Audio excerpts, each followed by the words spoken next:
tol, sino katulad ko, sino sa inyo ang katulad ko na nagkakawang gawa? First trip, kawang gawa. Ano ibig sabihin ng kawang gawa?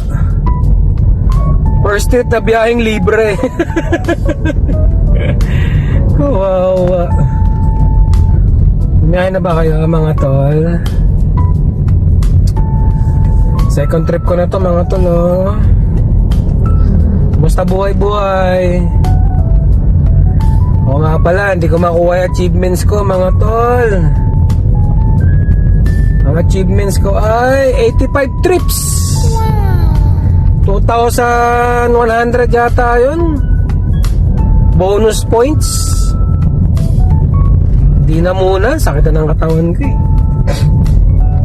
3 days, 85. Hindi naman ako katulad ni Batman eh. Si Batman kaya gawin yun, ako hindi. Okay mga tol, ingat-ingat ha. Biyahe-biyahe tayo para sa pamilya, para sa mga anak. At para makapagkawang gawa. Kawang gawa.